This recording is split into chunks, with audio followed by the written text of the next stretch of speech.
CBI சோதனை நிறைவடைந்ததை அடுத்து முன்னாள் ஐஏ பொன் மாணிக்கவேல் செய்தியாளர்களை சந்தித்து வருகிறார். அதன் நேரலையை பார்க்கலாம். மேடிசன் அவென்யூன்னு ஒரு இடம் 1224 நம்பர்.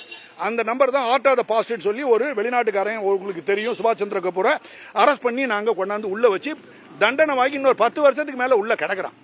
நல்லா கவனிங்க. அந்த இதுக்கெல்லாம் என்ன பிரச்சனை அப்படின்னு கேட்டீங்கன்னா, என்ன சார் விடாம நீங்களும் அவரை விரட்டுறீங்க, அவரும் உங்களை விரட்டுறாங்க. அவரை விரட்டல, இந்த கேஸ் நம்மளே விரட்டுது. நானும் இன்னைக்கு ரிட்டையர் ஆன பிறகும் செய்யலாம்னு சொல்றீங்க. நல்லா யோசிக்கிறணும். இன்ன வரைக்கும் எந்த பார்ட்டியிலும் சேரல.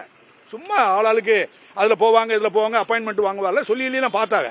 அதெல்லாம் நடக்கல, இன்னமும் நடக்காது. மண்டே போடுற வரைக்கும் அதெல்லாம் எந்த கட்சிக்கோ அதுக்கெல்லாம் நான் போக மாட்டேன். போறதுக்கு வேண்டிய இன்ட்ரெஸ்ட் எனக்கு இல்லை, இருக்கட்டும். அதனால பர்சனல். ரெண்டாவது, நேர்மையை பத்தி ஒரு எல்லையில கூட எவனும் பேச முடியாது, எவனும் பேச முடியாது. வந்தவங்களும் அதெல்லாம் கையெடுத்து கும்பிட்டு போனாங்க. சோ அதெல்லாம் வேற.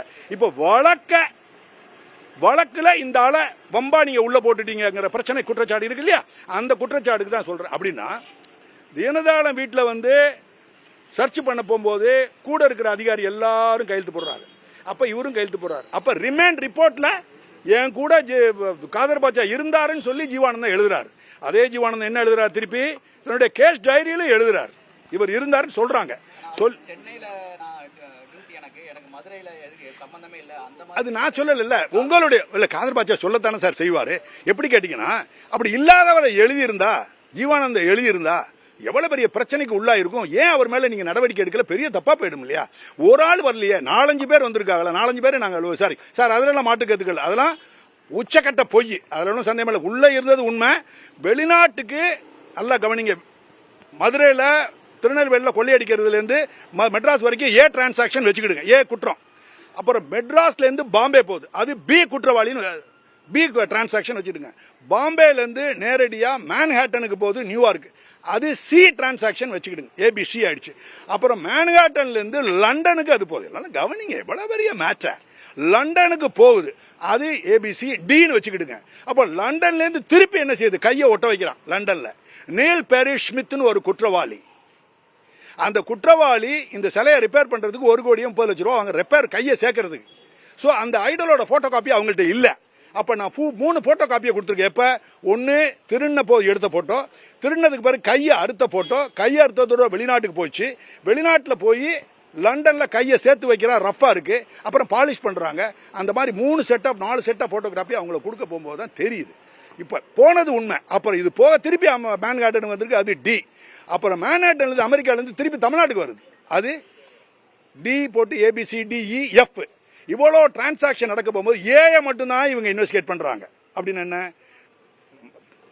திருநெல்வேலி நடக்குது, மெட்ராஸுக்கு வருது, மெட்ராஸ்ல இவங்க பிடிச்சி விட்டது மாதிரி. அப்ப பிஏ மறைக்கிறாங்கன்னா அதுக்கு சம்பந்தப்பட்ட குற்றவாளியை விடுறாங்க. அதுக்கடுத்து சி வந்து எங்க இருக்கு, பாம்பேல இருந்து வெளிநாட்டுக்கு, அதுக்கு வேண்டிய குற்றவாளி அவங்க மறைக்கிறாங்க. சில இருந்து டிக்கு போகுது, கையை பொறுத்துனா அவன் குற்றவாளி இல்லையா?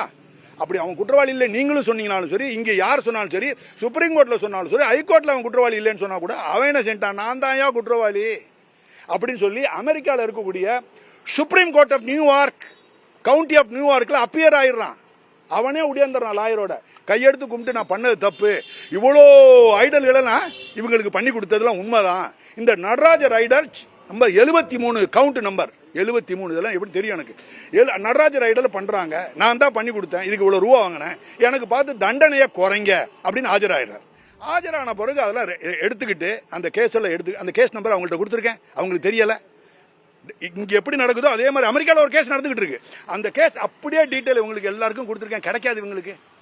இவங்க போய் வாங்கறதுக்குள்ள தெரியுமில்ல உங்களுக்கு எத்தனை வருஷம் ஆகும் தெரியாதா? இப்ப விசாரிக்கிறதுக்கே 2 வருஷம் எடுத்திருக்காங்க. ஒண்ணும் இல்ல, ஒரு கேஸ 2 வருஷம் இதை எடுத்திருக்கா. இன்னும் எத்தனை வருஷம்? சிலை கடத்தல் தடுப்பு பிரிவு முன்னாள் ஐஜி பொன் மாணிக்கவேலிடம் 7 மணி நேர விசாரணை நிறைவு பெற்றது. அதனைத் தொடர்ந்து அவர் செய்தியாளர்களிடம் பேசினார். 1000 வழக்குகள் என் மீது உள்ளன, நான் சாகும் வரை என்னிடம் விசாரணை நடத்துவார்கள் என்று அவர் கூறியுள்ளார். அவர் பேசியதை பின்வரும் செய்திகளில் செய்தி வடிவில் பார்க்கலாம்.